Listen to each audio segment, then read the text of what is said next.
દાહોદ જિલ્લાના દેવગઢ બારિયા પાલિકાની પેટા ચૂંટણીને લઈને રાજકીય માહોલ ગરમાયો છે। 3 વોર્ડની કુલ 6 બેઠકો માટે યોજાનારી પેટા ચૂંટણીમાં ઉમેદવારી ફોર્મ ભરવાની અંતિમ તારીખે અંદાજે 30 ઉમેદવારોએ ઉમેદવારી નોંધાવતા ચૂંટણીનો જંગ રસપ્રદ બન્યો છે। પક્ષાંતર વિરોધી ધારા હેઠળ 6 સભ્યો ગેરલાયક ઠરતા ખાલી પડેલી બેઠકો માટે આ ચૂંટણી યોજાઈ રહી છે।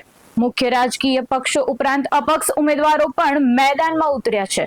હવે ઉમેદવારી પત્રોની ચકાસણી અને પરત ખેંચવાની પ્રક્રિયા બાદ ચૂંટણીનું ચિત્ર સ્પષ્ટ થશે, જ્યારે આગામી દિવસોમાં પ્રચાર વધુ તેજ બનવાની શક્યતા છે। વોર્ડમાં 6 સીટ ઉપર પેટા ચૂંટણી યોજાઈ રહી છે। આજ રોજ નોમિનેશનનો લાસ્ટ ડે હતો। ટોટલ 30 ફોર્મ ભરાયા છે। એમાં વોર્ડ નંબર 1માં 8, વોર્ડ નંબર 4માં 9 અને વોર્ડ નંબર 5માં કુલ ટોટલ 13 ફોર્મ ભરાયા છે। આમ કુલ 33 ઉમેદવારોએ ઉમેદવારી નોંધાવી છે।